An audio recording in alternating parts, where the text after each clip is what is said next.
Welcome to Ear Biscuits, the podcast where two lifelong friends talk about life for a long time. I'm Link. And I'm Rhett.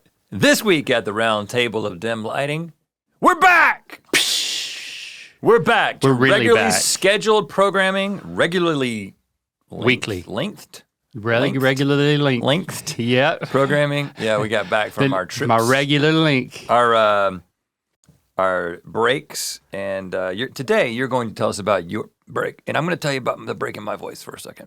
You really struggling, man. A lesser man. You're not supposed to come back sounding like a struggle. Well, I did come back this way. This happened this morning. I don't know what it is.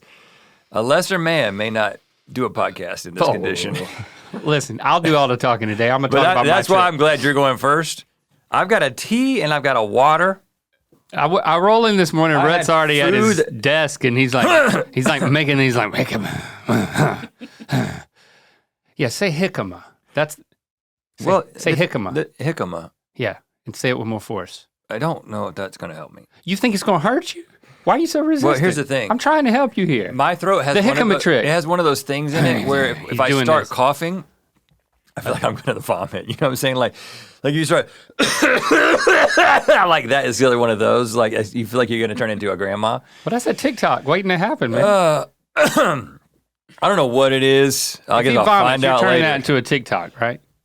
Yeah, TikTok is not like very fond of vomit, but Oh. I can like make it look funny. Wake up, man. We've talked about this before. Come I can on. like make They it don't look like like bodily functions. rainbows or something. They don't like talks of Oh, dookies and things like that on TikTok. Yeah, there's lots of things you can't say on TikTok. well, I'm disappointed in you, TikTok. But maybe I'll be okay. I don't know. I don't know what I think. I don't know. Just like I start talking and it's like it's right. It's a tickle, man. right It's a there. tickle. You got a tickle. But what causes it? I went to I Ireland. woke up. I was. We will fine. talk about that. I was fine this We're morning. not going. I'm gonna let him get this out of his system. Well, But I went to Ireland. I'm gonna talk about I that thought it was fine for the majority of this episode. But back to your tickle. Yeah. I'll get through it. Maybe I won't. Maybe I won't. I don't know. Maybe I won't make it. But I'll be quiet for most of the time. I would like to know what one is supposed to do for a tickle. I thought a tea would help. We don't have that throat coat anymore. You're not drinking it deep enough. It might be in the. Oh, you got one too? Yeah, you got one too. I know, I got one too. It might be in the medic. Now I'm getting one. Yeah, you're feeling. It's in the wardrobe room. Not in wardrobe, in one of the lockers. I'll just ask Shit's Carly. nasty, man. I Don't know, be drinking that. but it numbs your throat, and your throat. Just stop sending messages to your friend. You're fine, dude. I'm trying not to think about it, but then all of a sudden it's just like it takes my vocal cords and grabs them and says, no. Maybe hold out a long note, a comfortable note, and you don't have to lean right into the mic. Comfortable. I just added a syllable. Just say ah.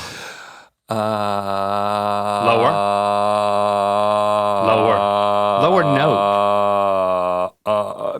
I found it. I found the Yeah. little spot. Now stay on that. Let me go. We're back developing a technique here. Past it.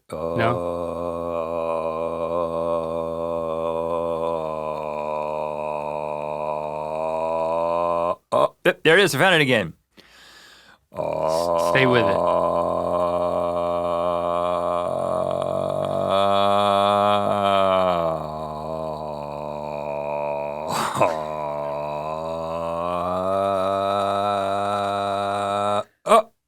It's in different places. It's moving. It's dynamic. You're pushing it out. You aspirate it a little bit. You think I'm moving a piece of food up my throat? Out of your lungs, yeah. It's not in the lungs. It's Spit. right here. Let me see if I can keep Well, the grabbing throat it. is the top of the lungs. If I can keep breathing it. I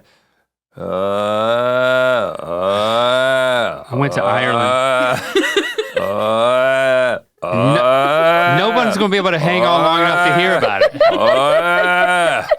It's working. Next week, I'll be talking about Ireland.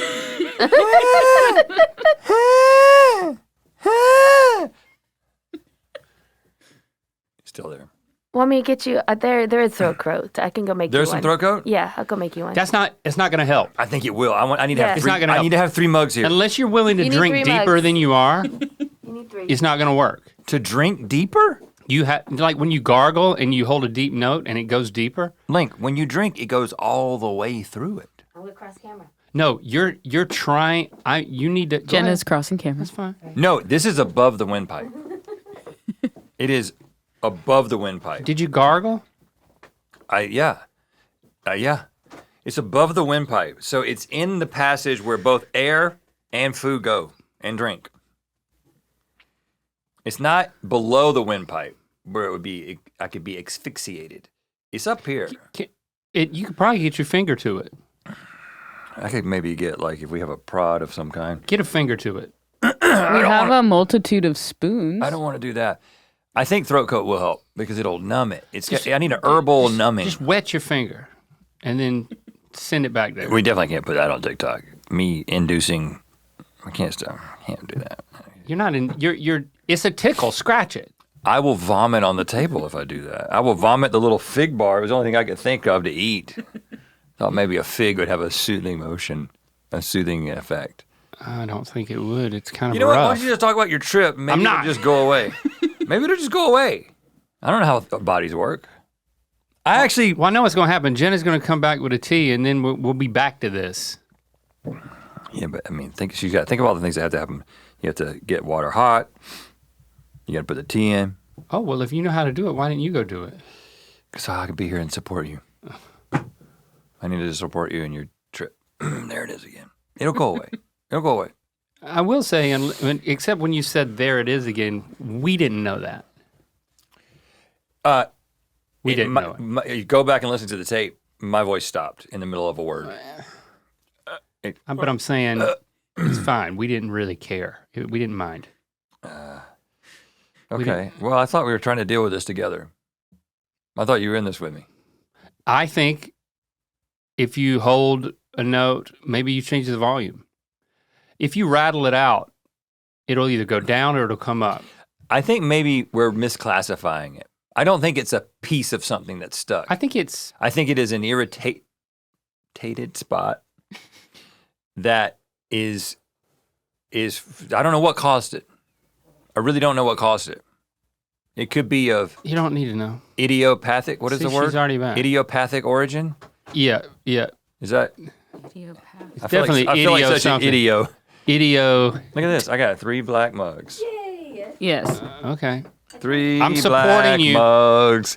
See how they drink. 3 black mugs. See if they help. He took a sip of green tea and that didn't help. He took a sip of water and that, I don't know how the song went. He's now gonna try some Ate a throat fig. coat in a You forgot you ate a fig Newton. YouTube mug. 3 black mugs. That was weak, man. But it's It's hot. hot as hell, man. It's just, I was like, okay. I'm gonna cauterize the whole inside of my throat so That's I can it. make it through this. That's That's how good. committed I am to this. Again, a good. lesser man would go back home, put on a TV show. Not this man. What show would you put on? Because I refuse to talk about Ireland until this is completely done. You want to talk about what I've been watching lately? I think you need to keep talking, yeah. I binged Friends and Neighbors while on break, but I'm not done with it. You recommend? Yeah, I think so. Okay. I wouldn't say hearty recommendation, but I would say solid recommendation. I don't even know anything about it. John Hambone is in it. It's a comedy. No. I mean, it's got funny elements. What is it? What's it on? What channel? Apple Plus. Okay. It follows the formula of middle-aged white man runs into problem and turns to crime to solve it. So you've got Breaking Bad set the template. Ozark revisited it to great effect. And now you've got Friends and Neighbors. Okay. I recommend it. On the plane ride back, I started watching The Penguin. The penguin, yes. Penguin. Only because I wanted to see if Colin Farrell pulled off this amazing performance. Of course he did, and right? he's pretty amazing. Yeah. And he's Irish. So I felt like that was your research. And this was flying in the face of my commitment to, well, I don't know if it was flying in the face of, but it was a soft violation of the commitment that I made to myself to not watch, to place a complete moratorium on my personal viewing, private, public, in any manner, of superhero films. Oh. So I'm done. I told myself I was done a year ago, and here I am saying that somehow Lily, she kept finagling it, and then there was one night towards the end of our trip where we didn't have something to do. We had a window of time, and lo and behold, there was the theater, and they had the IMAX tickets, and so we watched Superman. I watched Superman on my break. James Gunn's Superman. Yes. And it's fine, but I just am so sick and tired of like cataclysmic cities being destroyed type of crap. Yeah. I'm not gonna argue with you on this. It doesn't even matter if I don't even care if Pedro Pascal is the future of Marvel. I can't go there. And that was the one that I was so tempted by, and I think, and I probably would have fallen for it, but I made my exception with Superman, and it has nothing against Superman, the movie. He's super really always. It's a good movie. It's a good, fine movie. But I'm just not gonna allow myself to do it anymore. And then what do? I get on the plane and I watch The Penguin. But it wasn't a movie, and it's really more of a crime drama. Okay, seems like you're, coping a little I bit. was only watching on the plane, and then I got off the plane, and I was like, I'm not even gonna finish this. And I had 3 episodes, so I finished it. Oh yeah, you can't leave it hanging. And I will say, if you don't have a moratorium on television, superhero adjacent stuff, and you like gritty crime, gangster films, or series, I'd recommend The Penguin. And here's why. Because it's really well written. The story, the characters, and the way that the story unfolds, and that the characters, the way you get to know these characters, I won't say anything that's spoilerish, but I could. It's that kind of thing. So there's things ripe for spoilage, mild spoilage, my type of spoilage, I think the thing I don't like. So I'm recommending it. It gets better as it goes along. And you might agree with this. It gains momentum through the whole thing. Is action. What? What about it? I don't like it. Oh, you don't like action? What do you mean? Let me be specific about this. I don't like super action. And I think this is whether or not you believe this to be true or not, I think you will after I finish this argument. Okay, so now you're talking about superhero action. You're When not you talking about talk- like John Wick. Yeah, I'm not talking about John Wick. Okay, good. I'm talking about, like you said, the city being destroyed. I watched Superman. I thought the same thing. I also liked the underlying message of Superman and what it was a commentary upon. I like that. Yeah, But I like that. the packaging and the villain, the what I would call the uncomplicated villain, too, is another thing. It's just like somebody who's just evil. Right. And can deliver a speech after speech about it. Who's just an asshole. I'm just like, this is not as interesting as it could be. But it is. But again, it's the world. Now It's the world what? It's Finish the that world thought? of superheroes. Okay, yeah. I mean, do you remember Captain Planet? The guy. Actually, no, I've never seen it. Well, so on Captain Planet, I don't even remember the villain, but he was just a guy who polluted the earth. And it seemed like he woke up every day just to want to pollute the earth. Yeah. It wasn't complicated. It was just, I like pollution. That's the other reason that the Penguin is so good is because there are very few characters that are actually good. So you find yourself depending on which story that you're concentrating on in that particular moment or part of the series.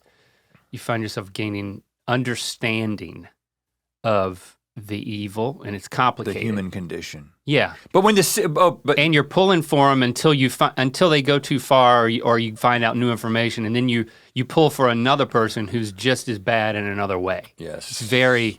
I like that. So, but I'm talking about the destruction of the city and the city splitting apart. Spoiler alert: the city splits apart. Who cares?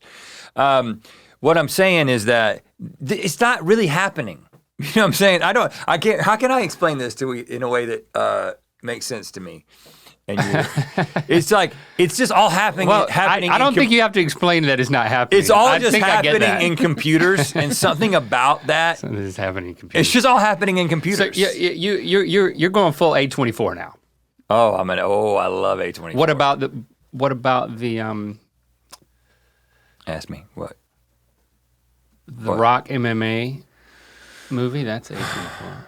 Well, I'll see it. I see A24 stuff. I see it. I see A24, I go see it. Now, I was a bit underwhelmed by The Materialists. I did not see it. Even though I love Pedro. He's the highlight of any production for me. Soft rom-com type. But I think I was supposed to want something for Dakota Johnson. And I didn't want that for her. So are you good now? Yeah, I don't know. But I won't say anything. If my voice just cuts off in the middle I'm just of a saying, sentence, I won't say anything. You went this far without saying anything, so now I don't. Yeah, I think I got my 3 mugs are going to keep me under control. At all companies, but especially ones like ours, we realize we need to hire someone quickly to fulfill our ever-changing needs. Yeah, and when it comes to hiring, Indeed is all you need. Stop struggling to get your job posts seen on other job sites. Indeed's sponsored jobs help you stand out and hire fast. With sponsored jobs, your post jumps to the top of the page for your relevant candidates so you can reach the people you want faster. And it makes a huge difference. According to Indeed data, sponsored jobs posted directly on Indeed have 45% more applications than non-sponsored jobs. We're always looking for top candidates when it comes to hiring people at Mythical, so having those people collected for us saves a lot of time on our part. Plus, with Indeed sponsored jobs, there are no monthly subscriptions, no long-term contracts, and you only pay for results. How fast is Indeed? Well, in the minute we've been talking to you, 23 hires were made on Indeed, according to Indeed data worldwide. There's no need to wait any longer. Speed up your hiring right now with Indeed. And you can get a $75 sponsored job credit to get your jobs more visibility at Indeed.com/ears. Just go to Indeed.com/ears right now and support us and this show by saying you heard about Indeed on the podcast. Indeed.com/ears, ear with an S. Terms and conditions apply. Hiring? Indeed is all you need. There was a time when we were building our business that we were trying to stretch every dollar. Planning meals, skipping impulse buys, and timing purchases just right. Something we wish we had back then was the right tool to make that kind of money management way more doable. And that's where Klarna comes in. Klarna is your smarter, everyday spending partner. It's not just about splitting payments, though that's there when you need it. Klarna helps you shop smarter by showing price comparisons, offering cash back, and tracking your purchases all in one place. It kind of fits into how I already shop. Whether I'm checking out online or just browsing for the best deal in the app, it helps me feel informed and on top of things without any added stress. Whether you're paying now or later, Klarna helps you stay in control with no interest and no surprises. So, download the Klarna app to get started or learn more at Klarna.com. California resident loans made or arranged pursuant to a California finance law license. NMLS number 1353190. Klarna balance account required. Klarna may get a commission. Limitations, terms, and conditions apply. Those of you who want to hear about Link's trip, fast forward to minute right now. 17. Right now. Yeah. If you're just joining us because you were smart enough to fast forward to this point, you missed some killer pontification about superhero movies. But you didn't miss anything. You didn't miss anything. Um, The only reason we did that whole thing at the beginning is because we need to make these into 2 separate episodes instead of just one where we both talk about our trips. Neither one of us have enough that happened to talk about it for one episode. yeah, that might be part of it. Yeah, Yeah. yeah. Did I? So but you're welcome. throwing you under the bus. Yeah, my throat's actually fine. Is it? Not really. Yeah, but shut up about it. Yeah. Ireland is the westernmost European country. I know this because, and I could be wrong about that, but I feel like I know that because I took a boat out to Skellig, Michael. I'm skipping ahead here, but I just want to give you some juicy something since you've waited so long. If you didn't skip. I think Skellig means island, but there's 2 of them out there, the Skelligs, and they're like really scraggly and pyramidic, like pointy. And there's both words. From the mainland on a clear day, and we had the fortune of having that for the first 5 days out of we were there for almost 2 weeks, like a little over a week and a half.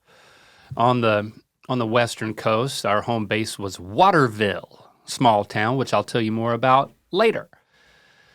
But I booked this boat trip to go out to these islands that you can see. And the first island that you come to and circle is inhabited by these birds. Oh, birds. I wish I could remember what they were called. But they're like a white gull, and it's the second highest roosting population on the planet. They just love this particular island. And they're Of these birds. these birds, only these birds. Like Well, what's the first? I think it's like off the coast of Africa or something. And And it's just rock. it's basically just rock. And they're like roosting all over this thing, flying all shitting. over it and duking. And it was quite a pungent scent after an hour boat ride. You can make where yourself like it if you try hard enough. Some people are getting, That's what the Irish do. no inhabitants on this island besides these birds. Could you imagine if you were the one guy? Birdman. Yeah, I could. But that doesn't exist. Right. Sad little story about these birds.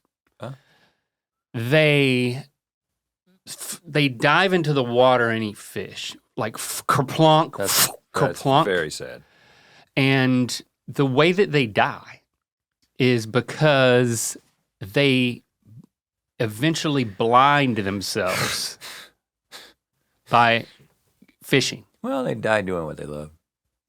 Yeah, and seeing it less and less. It's to the point where you can't see to eat because you've blinded yourself. Well, they need to close their eyes when they hit the water. I think they probably do, but I don't think it matters after, Okay. 7 years of that. Well, we might need to buy them some little goggles. Goggles, goggle them up. I'm going to start a Like I'm 100,000 going to start a goggles. GoFundMe. Bird goggles. Goggle the birds that Link can't remember the name of. It's like, wait. Irish bird goggles. Is it the northern gannet? Yeah, it is. Oh, it's a gannet. It's the northern gannet. Blinding Gannet themselves goggles. left and right. They'll sign up for it. Ireland is not the most Western European. Okay, can I guess what But it is? let me put a pin in it. Okay. But There's because a small- because to me it I know is. someone is going to comment. Is it the Faroe Islands? No. Further 'Cause west? To me it is. At a certain point, Maybe the mainland, but it's not it the was. Or kind of. Okay. I don't need to get stuff right, but keep fact checking me. Okay. But as we all know, that doesn't matter. Facts? This is now the world. Yeah, that's the world we live in. Right. This is AI anyway, this is the whole podcast. Has been for the last year and a half. The second island is the main attraction. It doesn't stink. You start to see these fluttering, it looks like they're struggling to fly. And they migrate here. How? I don't know, because when you see them fly, it's like huffing and puffing. Same birds? Nope. A different bird, and I think the reason why they call them that, I just figured it out, is because they huff and puff. I'm talking about puffins. Puffins, which is almost like a penguin. It's almost like a penguin, But they can fly. but it can fly. It's a bird becoming a penguin, And it's got a beautiful orange beak. if you believe in that kind of thing. And they're super cute. And they're just swimming in the water. And when the boat came close to a group of some of them, they didn't take off flying because it's too hard for them to fly. They just started like swimming hard. Yeah. So I'm seeing all of these puffins on this island with Skellig Michael, which is that. That's who you were with? That's the name of the island. Huh. Keep tracking, man. Okay. Which is an UNESCO World Heritage Site. Because when you get close to this thing, you can see carved into the rock faces, climbing up 618 or 681, those are the numbers, 600 and something Okay. I have my doubts. steps Okay. to the top of this thing. Monks Monks. have carved these stepids. And then for like a century or I more, love this. they have trudged up and down this unforgiving little island. And at the top, they have built a monastery. Oh my but God. it's just these rock, like flat, like picture like slate rocks, like you know how they're like flat but big. They've built what I will call igloos. They were called like beehive huts. Domes? They were domes, but think about a slightly more pointy igloo made out of flat rocks that have stood the test of time and all types of weather and wind, unforgiving, unrelenting. How big? Big, I think big enough where like maybe 4 people could sit in there. Oh. They're not huge. There's not like a big sanctuary. It's like little huts. Little huts. And 180 people a day are, weather permitting, are allowed to hike up there, but you got to book it like 6 months in advance. And I wasn't able to do that, and that's a huge regret that I have. Oh, you didn't get to hike? I didn't get to hike it. What did you find out about the history of this place? Everything I'm telling you. They were there, and then they eventually moved to the mainland because I think it was less about the Vikings and more about the weather. Well, yeah, it was tough. But they had done it. They had been there for like a But century. that's what monks do, man. Yeah, that's what they do. The ascetic, not aesthetic. And it was the edge, western edge of the known world. Yep. Known to you as well. Yeah, As that. it's the westernmost point of all lands that existed, as far as I understood it. For a long time, that was true. That's what the monks thought. They went all the way out there to the edge of the world Yep. and just hunkered down in these rock beehive I love huts and just sat there and did their monk stuff. And if I go back, I'm going to do that. There were 2 tickets available. But like the moment I mentioned it to people, everybody was like, oh, I want to go. And then I couldn't pick who I was going to go with. Draw straws, man. So we blew it. But So we you went saw around it. it and it was beautiful. Now, if you're into it, this is also where Luke Skywalker was found by Rey in the updated Star Wars movies. Yeah, that happens on computers, though. We don't care about that. He was physically But there. he was there. He was really there. And you can see the huts are part of it. They're visible. He was in one of the huts. I don't remember. Well, I remember the huts now that you say this. And that's why they had those creatures that were like puffin inspired. Man, I mean, and there's of course no railings. We don't need railings. And they don't let you go out there unless you're like really prepared. Like, You got to pass a cognitive test. well, if you don't have the right shoes, they won't let you go. They won't let you go on the boat. No flippies. And it mostly rains there, so it could be very treacherous. I mean, it's like rainy and cold for like Oh my gosh. most. I mean, It's exactly what they wanted. yeah, and they got it, man. And think In about how spades. long it took them to build those steps. Oh yeah. I mean, there was definitely plenty of monks who never even got to get into the huts because they died before they finished the steps. Like that's how long that kind of stuff takes. Like you'll be working on something and then you'll die and your son will just start doing it. You know, like that. We were so many places when we were in Portugal where they were like, see this area of the thing? This guy started this and then he died and his son kept doing it and then he died and his son kept doing it. It's just like, this is what I do. I just finished this thing that my dad did. And it's cool that you can go there and you can literally walk those steps and if you book it well enough in advance. So that's my biggest regret. But it was beautiful out there and we had really good weather.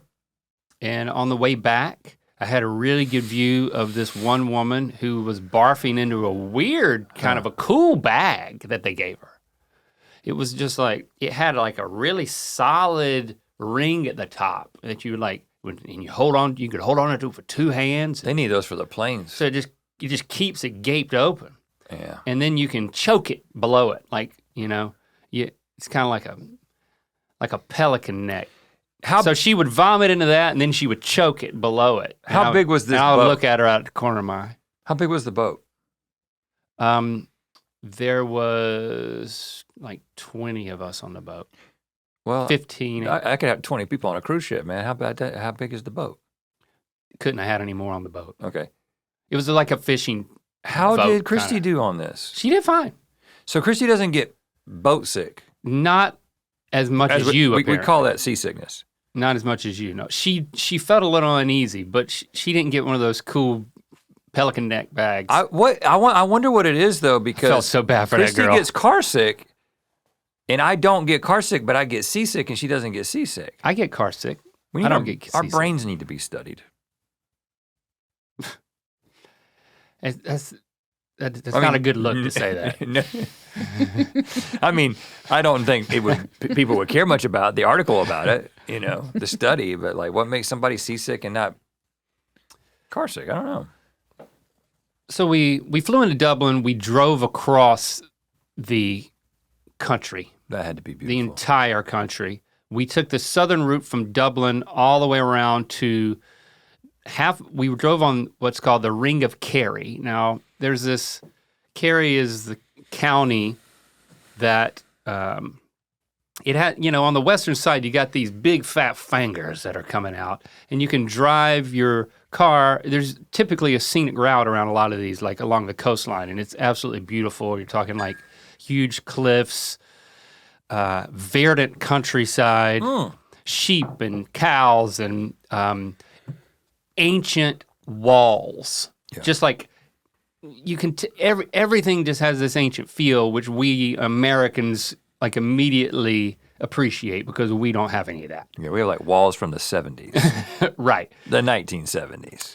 Of course, and when you get over there to that, the Ring of Kerry is a road basically around that whole big fat finger. And a lot of people take tour buses from Dublin or other places, and then they'll drive the ring and they'll get off the bus at certain places. And Waterville is like the lunch spot because it's right in the middle on the coast, which is where we stayed. And we found out that like if we drove or biked into town to get a toasty with some sweet onion jam on it, which I need more of that in my life. Oh. You got to dodge the timing of the tour buses that dump people off. But whenever they get back on and leave, then it's just this peaceful little village. It's the relaxing vibes. You're walking on the beach, nobody on the beach. Of course, there's no water sports or anything like that. It's not that type of beach. What's the beach like? In this particular place, it was the tide went in and out a long way, so it was sandy and pebbly, but then at a certain point over, it was very rocky. No one swimming, no one surfing? Some people swimming if they're there, and you can't surf there. I saw one surf spot when driving the Ring of Kerry, but the reason why people get on these tour buses is because if you don't have experience driving in Ireland, you have no business driving in Ireland. Of course, I rented a car, and I made my business to drive in Ireland. Oh, God. When I'm renting the car, we thought Lincoln might be coming. He didn't. It was Lily, Lando, Christy, and me. But when you add that other person and big ass luggage, all of a sudden I had to rent like this big honking van. Yeah, that's what I drove around Scotland. And a van. That's what I still had. And the guy at the counter was like, don't do this. Don't do this to us, sir. Is basically his message. As nice as possible, he was like, I can't let you do this. So he downgraded me to a Range Rover. I'm like, okay, that's cool. Thank God.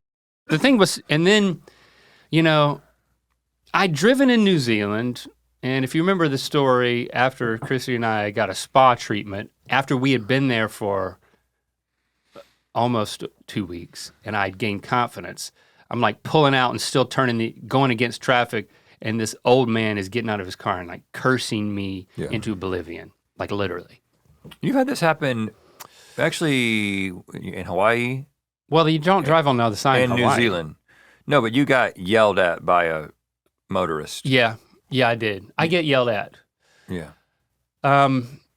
So I was a bit apprehensive leaving the rental car place, trying to get out. I mean, the worst thing is driving around an airport. Oh, they do everything in roundabouts, but then there's lights in the roundabouts and you're on the wrong side and all of this stuff. Excuse me, the other side, the left side. And you couldn't get a pin in my anus. Well, I'm not trying to. I'm not talking about an ink pen. I'm talking about a sewing needle. You couldn't, I'd like for you to turn it around and use the hole in. Just stick a needle in your ass. But you couldn't do it. No one's Sharp end, hole end, you couldn't have gotten it in my anus because I was that tight. And what were people in the car saying? Nothing. Everyone was just silent. And I tried to play relaxing music, but we're like leaving, and I'm like trying to figure relaxing music. I'm trying to get out of the city as quick as possible and just get on some sort of road that's just like consistent, as opposed to turn left, turn right, and all this stuff. I'm getting kind of into the burbs of Dublin, not loosening it up a bit because it's scary. What kind of relaxing music? On the meditative? Just some instrumental folk. I was trying to, Okay. I did try Irish folk. Fit the setting, yeah. Celtic. You're in the left lane, but then there's another lane to the left that's just for taxis and buses. And they're like whizzing past me. And then that lane goes away and we're all merging together and we're in traffic. And then all of a sudden I hear sirens. And this ambulance comes up behind me. And I'm like, sweat just pouring out of my pits. And the thing I knew was that like, okay, don't panic. This is a life or death situation, but don't panic. For somebody else. Yeah. And I don't want to make it a life or death situation for me. So I don't know what to do. So I'm not going to do anything. So I just stayed there. Because there's no place to go. I couldn't go to the right because there was like a median and then there was oncoming traffic. But I wanted to. I really wanted to go to the right. Because in that panic situation, I'm like, I started going to the right and then I'm like, thank God there was a barrier there. I'd have gone into oncoming traffic. And then instead of, this is how discombobulated I was. Instead of then saying, oh, yes, I'll go left because pulling over is left here. All I could do was just stay there. But the ambulance couldn't go around me. So the ambulance was just like, I don't know if the siren got louder and louder, but it definitely felt like the siren was getting louder and louder. And then, why didn't they go to the left? Because you're supposed to go to the left. Because they kept waiting for me to do it. And then I eventually went to the left. And I was like, whew. So I made it. Good. No, the medic didn't get out and like start yelling at me. Who knows what happened to the person in that ambulance? Every second counts. Maybe they weren't in the ambulance yet. Well, every Even second worse, counts. I know. Every second counts. So I potentially killed somebody. Yeah, like you heard it here. You heard it here. Sorry, Ireland. There's your title. Link potentially killed someone in Ireland. Yep. Let me know. No, don't. I don't need confirmation if you died because of me. But then I'm like, okay, we're on more of a freeway. We get out, and then, but we kept going and going and going. We're going through all these towns, and when you get over there, getting close to Waterville, I mean, things are rural. There's not even gas stations. Fast food is a thing of the past. Right. Like there never nowhere Fast food. None of the towns have anything like that. All they got is pubs, and the pubs are the place for everything. They're the center of Irish world, I've learned. Okay. Because you eat the food there too. You don't just drink the beers. Right. But then the roads get smaller and smaller and smaller, and all of a sudden, I'm convinced that I am driving a car on a golf course. There's no lines. It's like single wide. At first, there's there's still a line in the middle, and then that one goes away, and then they just have lines on the sides, on each side. And so it's one lane that you're supposed to stay in the middle of, and then those go away, and it's just bushes. And then they don't have shoulders. The roads don't have shoulders. Yeah. They just have bushes. So it's literally a golf cart path with no marks, no way to pull over, and you're in a Range Rover. And at least you're not in a van. I know, dude. So what do you do when you come upon a person going the other way? Well, I mean, in a worst case scenario, somebody backs up. You saw this happen? Yeah. But usually they would have little pull-offs. You know how when a mailman pulls over to put the mail in the box? You know, it's yeah. The mailman just creates one of those. Those kind of exist. So you're there's not a moment that you can relax when driving in Ireland. Is there an etiquette that you understood? Okay, I began to understand. I need to be the one to turn off. I mean, if you can, you do. It's whoever's closer to it, one of them. Yeah. And there are plenty of places where you can it doesn't look like you can pull over, but you just do anyway, somehow. And you just have to get used to the fact that my side mirror and the person who I'm meeting, their side mirror, are going to kiss. They're going to be literally centimeters, you see what I did there, away from each other. That's just what, everybody's just used to it. They just have this innate sense of where their side mirrors are, and they don't touch, they just kiss.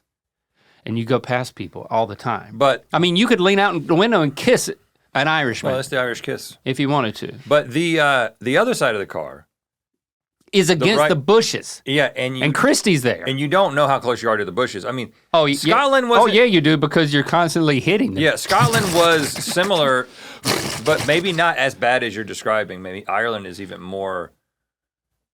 I mean, I was in the Highlands of Scotland, and I was going off of the road all. My dad and brother were behind me, and they were like, "Yeah, your wheel is kind of on off the shoulder half the time, or whatever." Yeah, but it was still 2 lanes. Christy kept saying, "Get over, you're getting too close." I'm like, "Girl, you do not want me to get over. I'd rather hit a bush than a dude." Yeah. And I mean, we were on the road for 5 hours that day, and we stopped for lunch, and we stopped and we went to. And you went 15 miles. We stopped at Blarney Castle, and we did some different things, but by the time we got there, it was dark. And it don't get dark until 11 p.m. My brain was fried. I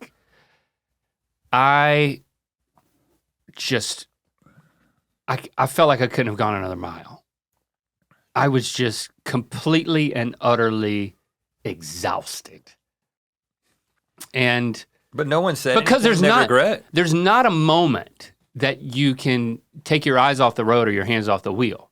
You know, adjusting the air conditioning, adjusting the music. And you had an automatic, right? No way. Oh yeah, had an automatic. Which, I mean, that's not always the case. That's not. I couldn't have done. A lot of people would just get. Yeah, I got an automatic too when I was in Scotland, but apparently that's not always, especially in mainland Europe. But it is beautiful. I mean, it's absolutely beautiful, and they've just got sheep all over the place. And one of the things that I notice is that there's a lot of people seeing things around Ireland, and a lot of them have a certain companion that surprised me.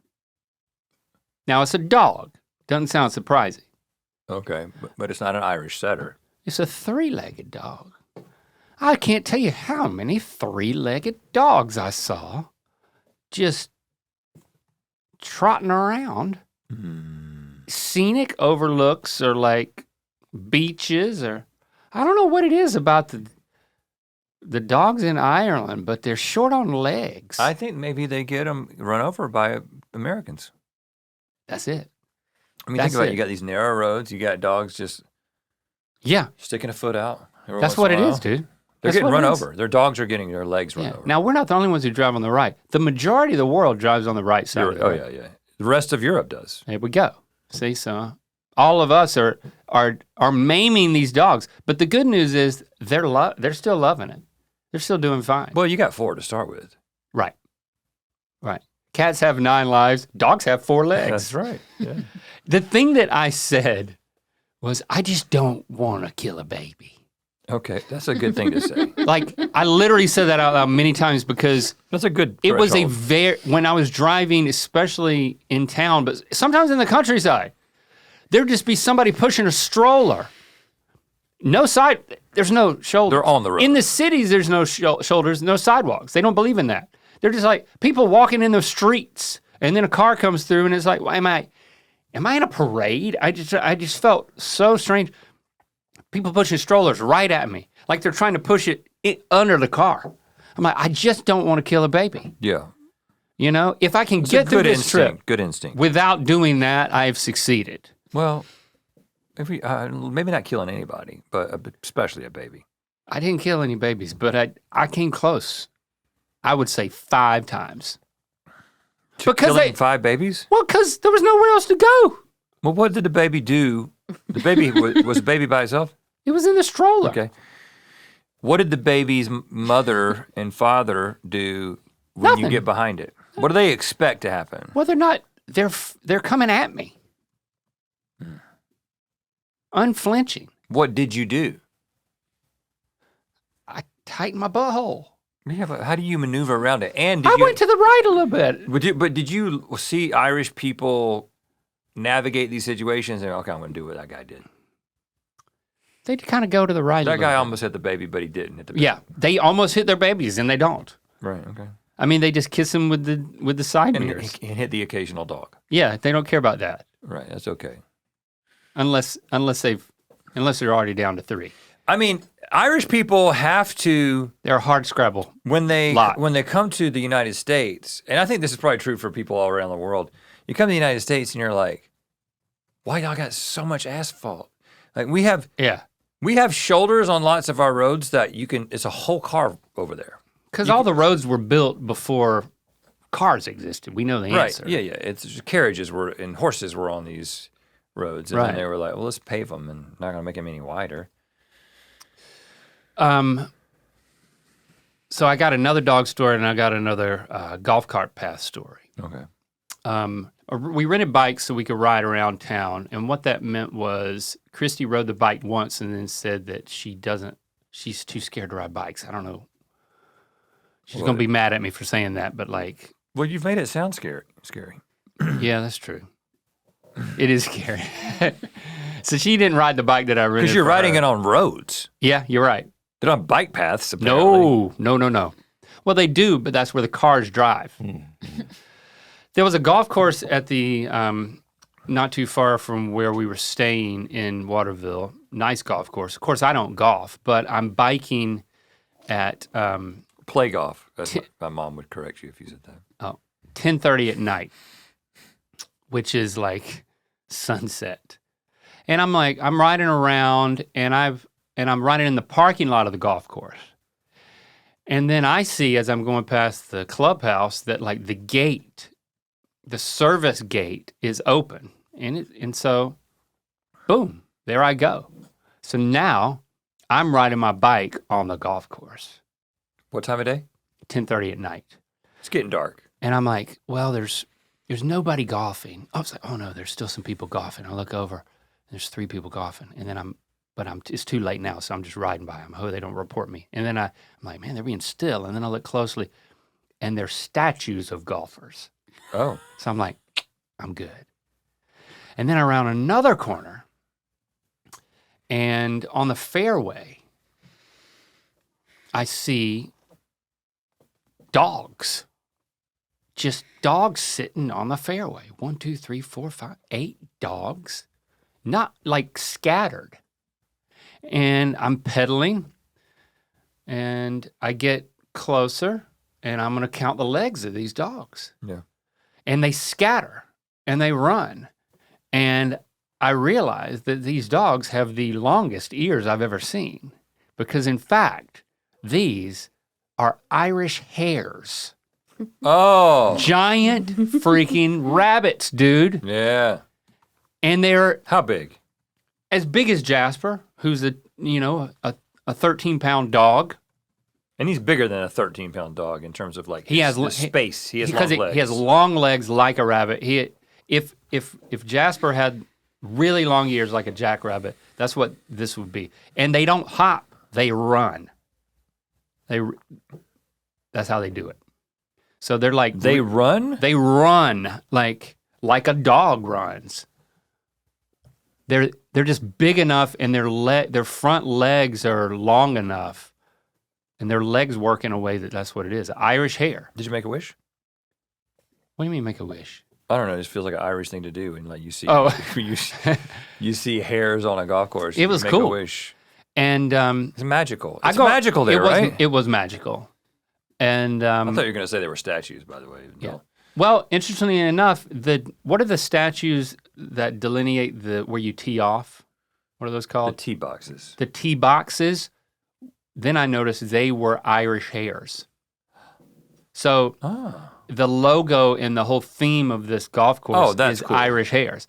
I went around another corner and same thing. Now they're solitary animals. I read a little bit about them. Well, that's all I read about them. So don't ask So me. what were they doing? Having a meeting? They weren't together. Together, but separate. They were separate. like people riding on the subway. Yeah, but they had plenty of space. I go around another. I mean, they're like all over this golf course, which is on this peninsula right on the ocean, and this like river that comes in. So that was a highlight for me because that was like an adventure, and I like to get into adventure where I'm doing something.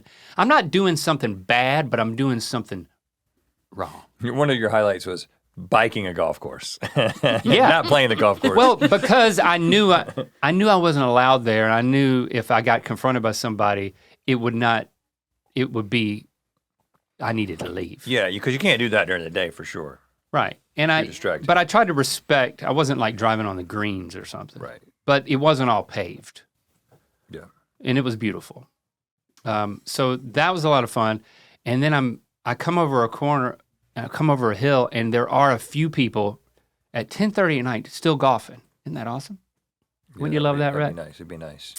Golf after work. Yep, right on the ocean. And so I didn't want them to see me, so I had to subvert and go another way and get sneaky, and And no trees, right? no trees. Yeah.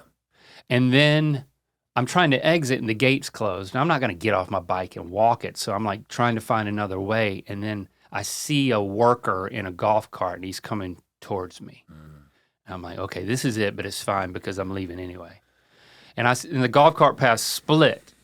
And so as he's coming up to me, I was like, I'm going to kick off this conversation because that'll put me in a position of power and authority. There you go. So I said, what's the quickest way out of here? Oh. See, Okay, yeah. I'm already leaving. You don't have to tell me is yeah. what I was communicating. I'm lost, basically. And he was like, he looked at me very puzzled, young guy. And of course he did. He was like, you can go that way. So I went that way before he could even finish talking because I didn't want to be detained. I don't know. I just felt like I could be detained. Yeah. They'll arrest you, yeah. And I love that feeling. You know I love that feeling. The feeling of almost being arrested? Of not arrested, but detained. Like Okay. you're doing something wrong, but you're not doing something bad. You know what I'm saying? Okay, yeah. A little trespassing ain't never hurt nobody as long as you don't hurt anybody. Yeah, well, it can hurt you sometimes, depending on the landowner. So I got out of there. Next night, we go to the restaurant that's around there, and we're with our friends, another family that they have a house there, and their plans are to move there permanently. And so it was nice. Do they play golf? Yes, he plays golf. That's got to be something. So That's got to be something. you should have been friends with him, not me. Yeah, right. And we're, of course, we're drinking our Guinness, and we're splitting the G. Do you know what this is? Splitting the G. Jenna, tell us what splitting the G is. You drink your first sips of Guinness out of the pint so perfectly, like that first big gulp, that when you set the pint back down, The logo. you've split from when beer you level. started drinking. Yeah, the beer level is splitting the G. Yeah. Yeah. Like the flat part of the G in the word Guinness. And this was my first time doing this, and I was like, all right, we're gonna split the G. And I failed. Went too far? But I will tell you, I didn't go far enough. It's a lot further than you might think, which is the beauty of it, because when you try to split the G, then you're really gulping a lot of beer. You're really getting started hot, Yeah. you know? But then I will say, every other time I split the G, I nailed it. Yeah. And I would always impress. Because I decided, and you take it from me, I was like, I knew about this split the G thing. I was like, I'm gonna take the L on the first one, but I'm gonna measure this out in my freaking mouth, man. And I'm gonna calculate what my mouth takes to split the G. It's 3 gulps and then 60% of a fourth gulp. So not just your Right. mouth, it's you're putting it in your throat. So it's really your mouth and throat. I don't know how to open my throat to do that. So for me, it So was. you're filling the mouth and then emptying the mouth? I'm filling the mouth and gulping, Oh, don't tell anybody about that. but they're distracted because they're also trying to split the G at the same time. So do you look like how I don't know what I look like. because I feel like that's Nobody's looking at me because everybody's splitting the G at the same time. But how slow are you drinking it? If you're going, I'm drinking it fast as I can, and it's. that's not splitting the G, I will man. say I'm when just shut up. When I put the pint down, I put it down at the same time as my cohorts. Okay, I will all right. say that. Okay, all right. And except for that first time, every other time, nailed it. And I was a hero. I was no a one else- local. no one else could do local it. hero. I was the best. Other people could do it, but I was the best at something. It's respectable. At something. And I gave you my secret, and so you're not going to sit here and pick it apart because I didn't have to tell you that. Well, my mouth's different. You're yes, but I don't think I can follow those rules. But the technique. Take the L on the first split the G. I'm So counting. then you I'm can take the G every other time. I'm counting in my head is what I'm doing. I'm figuring out my pace and I'm just counting Do it, but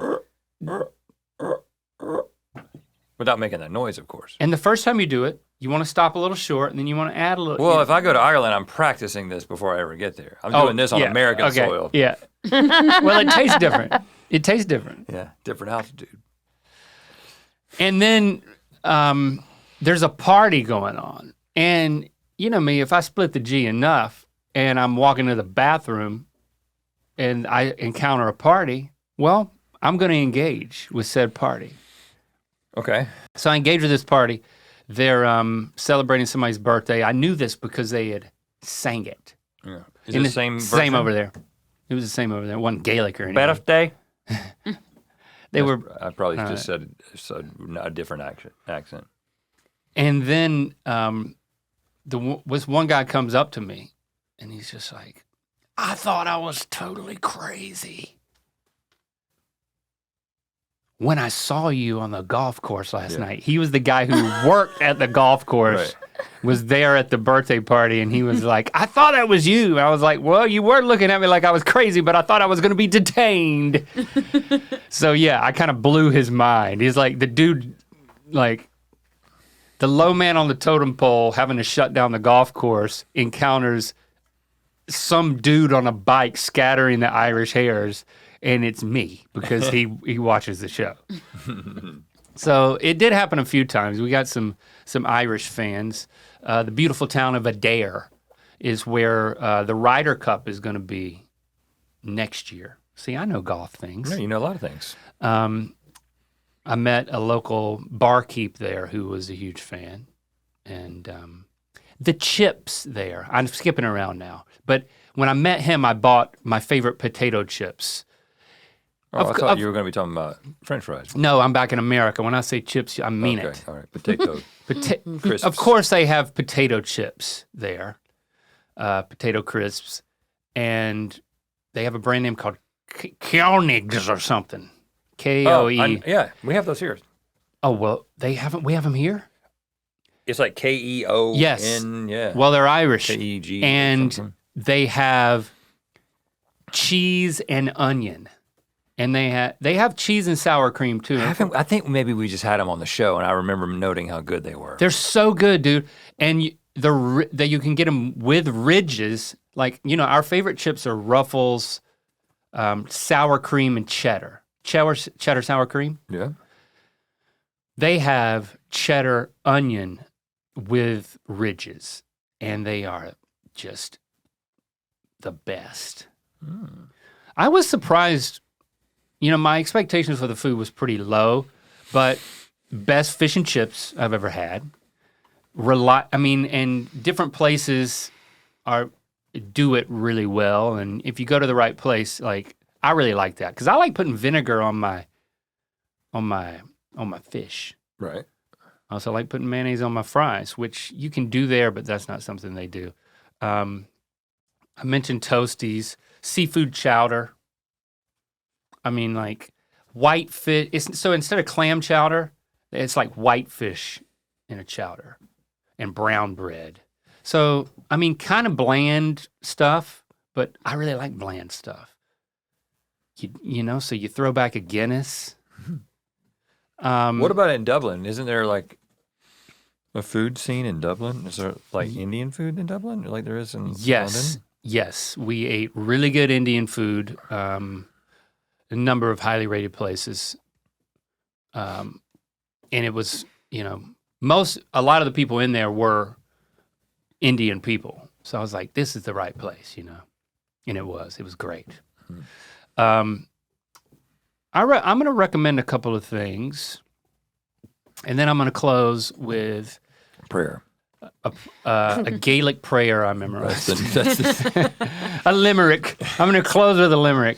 Now I'm going to close with one, like, my favorite experience on the Isle, which made me grin uncontrollably and brought a tear to my eye. I know it's kind of late in the episode for a teaser, but like, they skipped ahead 17 minutes anyway. Right. When you're in Dublin, I recommend going to the Little Museum of Dublin. A 29-minute tour right there in the heart of Dublin.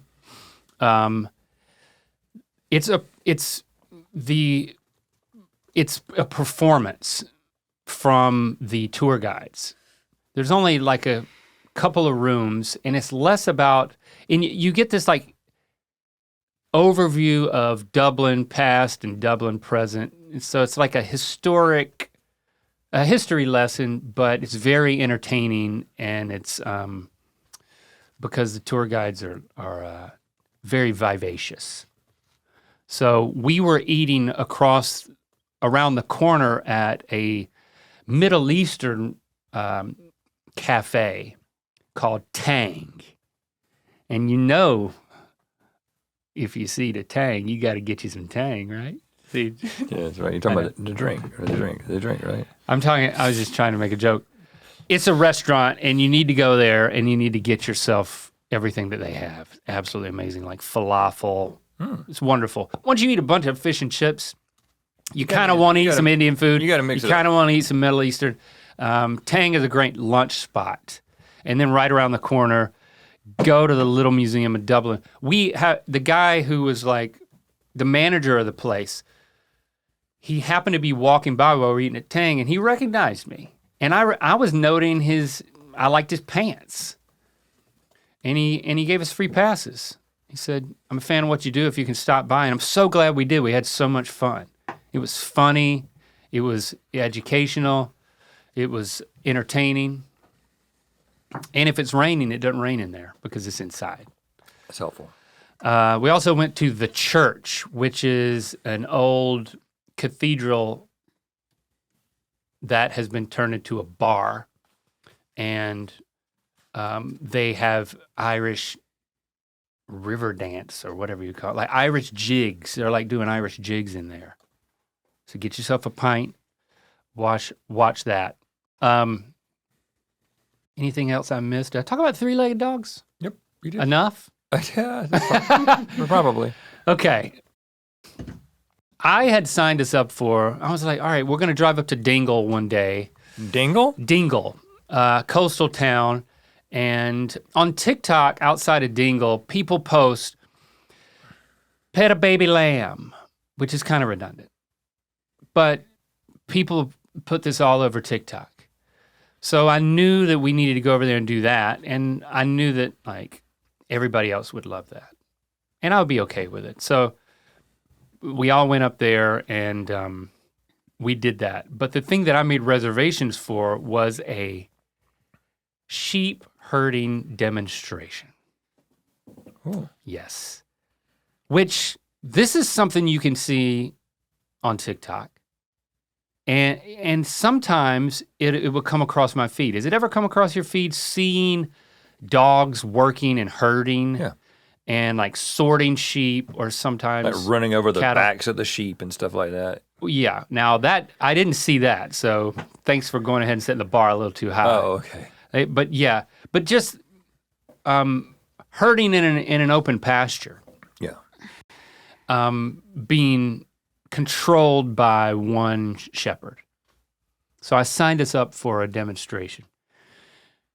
And we show up, and when we get out of the car, it's just like a shack on the side of the road, and then when you look up the hill, it's right on the coast.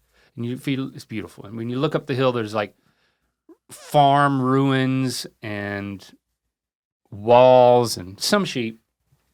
But we get out of the car and there's like an old sheepdog there. I actually wouldn't call it a sheepdog. It was a border collie, black and white border collie, small. And I swear that thing was limping. I think that it was maybe going down to 3 legs. Oh, maybe it's an evolutionary thing. Slow moving. And so we petted that dog. And then we met the guy, and he was a swarthy guy, was a but pirate. he was not a pirate. I'm not doing an Irish accent. He said, "Go up there in the path, and we'll come up there eventually," which they did. And a couple of buses got there, and then dumped some people off, and then he lined us all up on the side of the fence, and then he goes up on the other side of the fence, and he starts doing a presentation. And he calls his dog, and dadgum if it isn't that dog that I thought was on its 3rd leg. Yep. Not in that way. Right. And the dog springs to life and is the most, to use the word again, vivacious being, like just like bursting with joy to do the one thing that she was, every fiber of her being was geared to do. It's all part of the act, though. They play hurt and limp and stuff like that. I think it was playing a little. These people. It was playing sheepish down I'm there gonna for sympathy. Pull on these people's heartstrings. I think so. Oh, it's all an act. I think so. Those dogs so are smart. smart, man. So smart. Yeah. And we were just petting him and like, oh, you must be retired. Like literally. Yeah. We were saying He's things I'll like that. show you retired. And then I'm getting goosebumps just talking about it because like there were two dogs that he had.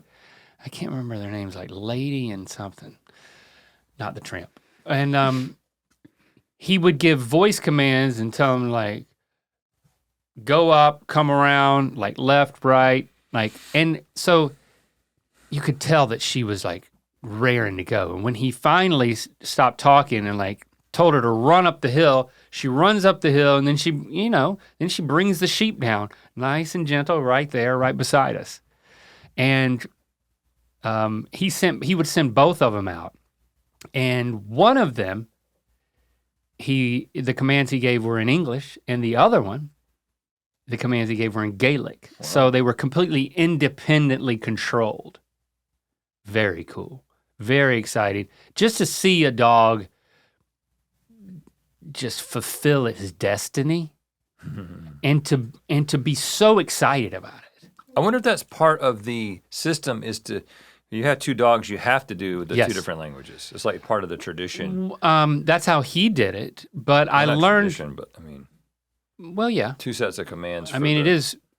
I was saying, but at one point, everybody up there spoke Gaelic. So what do they do at that point?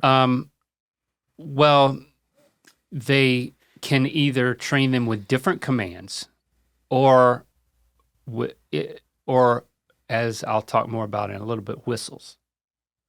So you can either just give them a different set of commands entirely, but he used Gaelic and English. We left there and we went, and I was like, this is the best thing. This is my favorite thing. I couldn't wipe the smile on my face. It's just one of those things where it's like, what? Kids' first time at the circus or something. Did anyone before you really understand what's happening? Did anybody get video of this? Were you compelled to capture it or just capture it with your heart? Christy did, but I didn't. I was like, I'm not gonna. I have to be here in this moment. Yeah. We went to the lamb feeding and lamb holding thing after that, and then the guy at the lamb holding thing was, we told him that we had just done that. He was like, and then we told him where we were from, and he was like, well, 30 minutes from where you're from, we had driven like 2.5 hours to Dingle. He was like, 30 minutes from where you're from is the world champion sheep herder. So you should go see Tom O'Sullivan. Not me, little old me in Dingle. No, don't go see my neighbor. It was his neighbor. So he was like throwing his neighbor under the bus. Because he knew that we were from there. He was like, well, you got to go see Tom O'Sullivan. He's the cream of the crop, like literal world champion. And I'm like, well, I'll go see them all because it was the best thing I've ever experienced in the rain. Thanks for the qualifier. And so 2 days later, here we are going over to see Tom O'Sullivan do his thing. And I'm talking another level. Oh, really? I mean, not to knock this guy. The first guy we saw, he was a sheep farmer, okay? Right. Which they don't sell the wool, they just sell the meat. The wool, he said, is just worthless. Yeah. How so? Economy. Just the economy of it. I mean, there's no demand. That type of thing. Wool's out. Wool's out, apparently, at least for him. Okay. So I'm not dogging this guy, but he was a sheep farmer, and he was showing us what he did, which was cool. But then, and I guess Tom O'Sullivan might have been, but he takes everything to a whole other level because he's a competitive sheep herder. Was he dressed differently? He was dressed in a more high-end rain suit. Oh, okay, that's a sign. And he had a great speech. And he was very informative. Did he have dogs that were acting like a little bit under the weather before they started? No. Okay. It wasn't like they were trying to pull a shtick. Okay. They were up under a shelter, and the world champion that he loves the most, that he actually lets sleep in the house with him and his wife, is getting on up in age. And he tells us this towards the end. And he's like, so she suffered an injury, a leg injury. Yeah, that's yeah. See? I'm telling you. He didn't say it was a car, though. And he didn't say Had to be. she was going down to 3, but I think that might be happening. She's on her way. She's in rehab, and she's getting up in age, so she can't work as much. And you could tell he was getting emotional because he has such a connection with this, like, he's trained hundreds of dogs, but like to be the world champion and to be, you can look it up, Tom O'Sullivan, sheepherding, and see her do her thing. And you could see him getting emotional when he was talking about it because he has such a connection to such a special, exceptional dog. But the other dog is the one that he did the demo with us, and that dog was amazing too. And, you know, he's explaining why they crouch, and basically it's that wolf instinct, you know? They're trying to, you know, they would be eating these. They would have been eating the sheep, so it's very important for him to train his dog well to be under control because it'll scare the bejesus out of these sheep because they think they're being stalked to be eaten constantly, right? So the main challenge he talked about was in keeping them calm and controlled in their herding because they are so geared to do it and they will go full, they will run themselves to death doing this because it's just in every fiber of their being. So it's like you're not controlling them to do it, you're controlling how they go about it.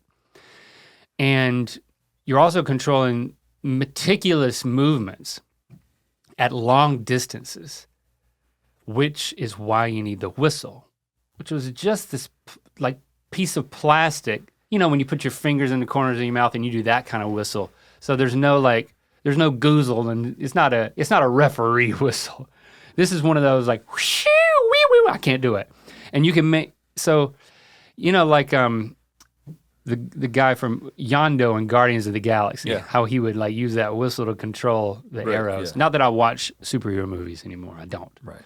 But that's one of the best. He would do those type of whistles, and then he could have different whistle commands to have multiple dogs going at the same time. He didn't train his dogs in Gaelic, in other words. Right. And he did most everything with a whistle. How complex does the whistling get? I could tell, I mean, he told us about like 5 different whistles. And he told us that, it's like go left, go right, stay. And then he said that one of the most difficult ones was once you isolate, like he isolated one sheep from the group and then let the other group go. And then the dog was just keeping this one sheep basically isolated. And then the whole herd was then behind the dog. What was that sheep thinking?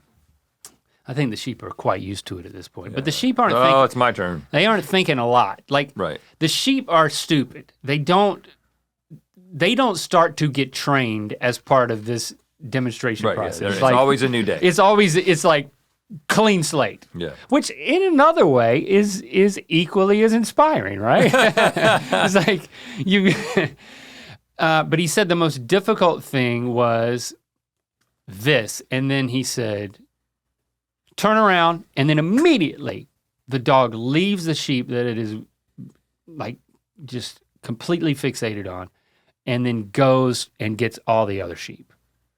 And that's like really hard to train apparently, because once they get fixated, they're not gonna wanna leave. Because they've done what they've tried, they've succeeded. To do, which is separate one from the herd. I think so, yeah. And you're doing a lot of work to get them to be able to do that.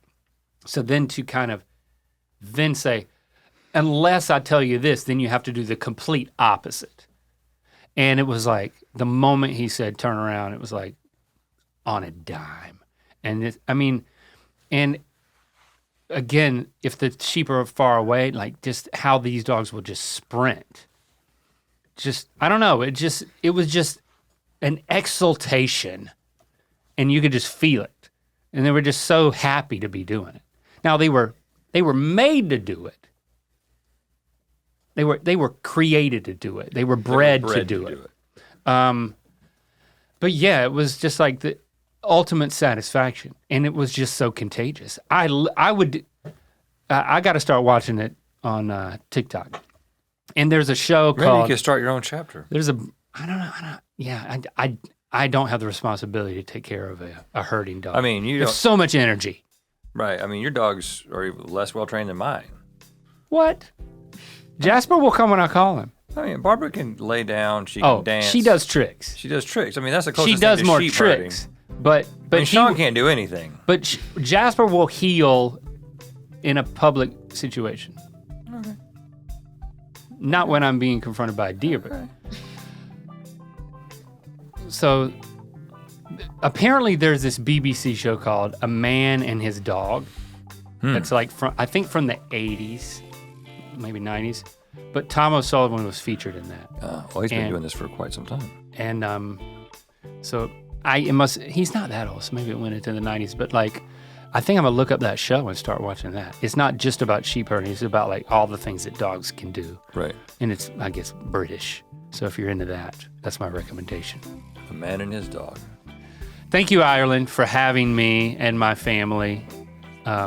We had a wonderful time. And I want you to know that I did not mention leprechauns once. Until now. And I didn't do a Lucky Charms impersonation because I know that those things aren't a big deal to you. And that shouldn't define who you are as a people. Because you're so used to them at this point. You see them all the time. It's like not a big deal. So next I gotta week, say, I'm a little bit jealous that you got to go to my actual homeland before I got to go to it. oh, it was my homeland too. When I looked up back when I had 23andMe before I deleted the data, more people. I'm related to more people in Dublin than any other city on earth in terms of like the concentration of like third cousins. So I feel like I have to go to Dublin, and I gotta learn how to say it correctly. Dublin. At some point. So maybe I'll have a different take on it one day. But I'll have a take on Boston, Croatia, and North Carolina Oh, next week. okay. The hat trick, as they say. Okay. Yeah. All right. We'll speak at you next week if you're ready for that. Hey guys, this is Haley calling from Emerald Isle-ish, North Carolina. I just wanted to say, Link, he's got a point. Okay, love you, bye. This summer, we're going way back. Throwback marathons at Good Mythical Morning are hitting Mythical 24/7 every Thursday. Find us on Amazon Prime, Fire TV channels, Roku, Samsung, Plex, and so many more ways to stream.